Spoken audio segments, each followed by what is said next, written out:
ഇന്ന് നമുക്ക് ഈ വൂളൻ ത്രെഡ് വെച്ചിട്ട് ഒരു ഹാർട്ട് ഉണ്ടാക്കിയാലോ. റെഡ് കളറിലെ ത്രെഡ് ഞാൻ എടുത്തിട്ടുണ്ട്. നമ്മുടെ കൈ വിരൽ 2 വിരലിൻ്റെ അളവാണ് ഞാൻ എടുത്തിരിക്കുന്നത്. ഇതേപോലെ ഒന്ന് ചുറ്റി കൊടുക്കുന്നുണ്ട്. ഏകദേശം ഒരു 50 ചുറ്റാണ് ഞാൻ ചുറ്റുന്നത് കേട്ടോ.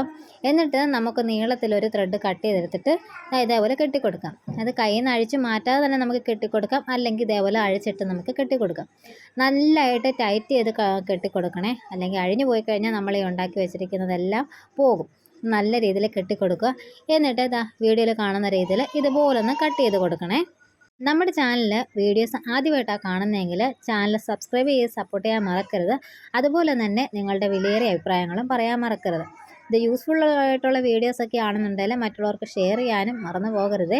അപ്പോൾ നമ്മുടെ ഈ പോം റെഡി ആയിട്ടുണ്ട്. 3 എണ്ണമാണ് ഞാനിവിടെ എടുത്തിരിക്കുന്നത്. എന്നിട്ട് നമുക്കിത് ഒട്ടിച്ചു കൊടുക്കണം. അതിന് മുന്നേ ഇതിനൊരു ചെയിൻ വേണമല്ലോ. നമ്മൾ ഈ കമ്മലൊക്കെ ഉണ്ടാക്കാൻ വേണ്ടി എടുക്കുന്ന ടൈപ്പ് ഒരു പിന്നാണ് കേട്ടോ. അത് ഓപ്പൺ ചെയ്തിട്ട് നമ്മുടെ ഈ റിംഗ് ചെയിൻ ഉണ്ടല്ലോ അതിട്ട് കൊടുക്കുക. എന്നിട്ട് ഈ ഗ്ലൂ ഗണ്ണ് വെച്ചിട്ടാണ് ഈ പോംപോം ഒട്ടിച്ചു കൊടുക്കുന്നത്. അത് 2 എണ്ണം ഒട്ടിച്ചു കൊടുക്കുന്നതിന് മുന്നേ ആയിട്ട് ആ റിംഗ് ചെയിന് ഒട്ടിച്ചു കൊടുക്കുക. 2 എണ്ണം ഇതേപോലെ ഒട്ടിക്കുക. എന്നിട്ട് ഒരെണ്ണം 2 എണ്ണം ഒട്ടിയതിന് ശേഷം ഇതേപോലെ ഒട്ടിച്ചു കൊടുക്കുക. എന്നിട്ട് നന്നായിട്ട് ഒട്ടിയതിന് ശേഷം നമുക്കൊന്ന് ഷേപ്പിൽ കട്ട് ചെയ്തെടുക്കണം. ഒരു ഹാർട്ടിൻ്റെ ഷേപ്പിൽ നന്നായിട്ടൊന്ന് കട്ട് ചെയ്തെടുക്കുക.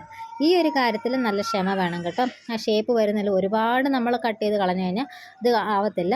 പതുക്കെ ചെറുതായിട്ട് കട്ട് ചെയ്ത് മാറ്റി കഴിയുമ്പോഴത്തേന് നമ്മുടെ ഹാർട്ട് ഇവിടെ റെഡി ആയിട്ടുണ്ട്. അപ്പോൾ ഇഷ്ടപ്പെട്ടാൽ ലൈക്ക് ചെയ്യാനും കമൻറ്റ് ചെയ്യാനും മറക്കല്ലേ. അടുത്തൊരു വീഡിയോയിൽ കാണാവേ. ബായ്.